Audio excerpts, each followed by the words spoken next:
laughing. Poppy was always there like a rock, and we felt safe and loved.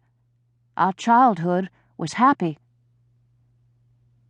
But it was summer, I remember bathing me and kissing away the bumps and bruises, summer patty-caking and rock-a-bye babying, reading to me, summer packing my lunch and taking me to my first day of school, leading me by the hand to the outhouse in the morning dew, holding my forehead when I threw up, plaiting my hair, hushing me in Sunday school.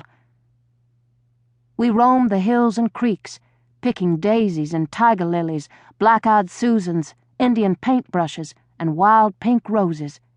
We slid downhill on golden leaves. We climbed trees and explored caves and peeped into abandoned mines. But we didn't go in there. They were scary. We dammed up the creek and made swimming holes. But best of all, we told each other our secrets and dreams. Poppy had never owned a car. He didn't even know how to drive, so we walked everywhere we went. If it was too far to walk, there was a bus that went to some places. If we couldn't get there by bus, we had to find somebody with a car to take us. If we couldn't do that, we stayed home. And that's what we did most of the time, stayed home. We liked each other, and we entertained each other. We read books and played games. We listened to the radio.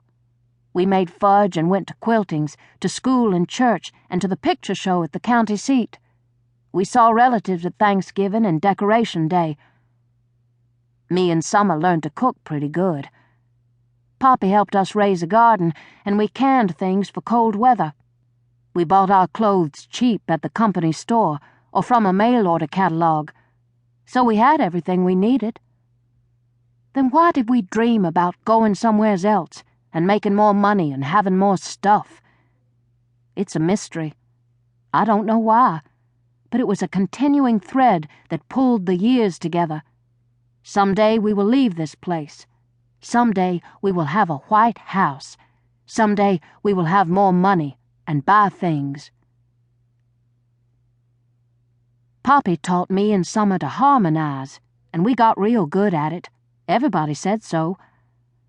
Summer's voice was high and clear, like a bell, while mine was low and mellow, like a clarinet. And people were always asking us to sing for them. We could be going down the road to the store or coming home from the show, and somebody was liable to step out on their porch and holler, "Come on in here, girls, and sing us a song." So we did. And they paid us nickels and dimes, sometimes quarters, depending on who it was. We sang for fun, even when we didn't get paid, simply because we loved it. Lots of times we sung places with Poppy, parties and church gatherings mostly, but any place there was an audience, they might ask us to pick and sing. I reckon we were famous in our neck of the woods. Summer always did have funny ways about her, but I got so used to them they seemed normal to me. For example, she was scared to death of electricity. Poppy called it a terror, and he said it started when Summer was a baby and stuck her finger in a live socket. But Summer said she didn't even remember that, and she thought it started when she stepped on an electric cord that was frayed. Both times she was shocked.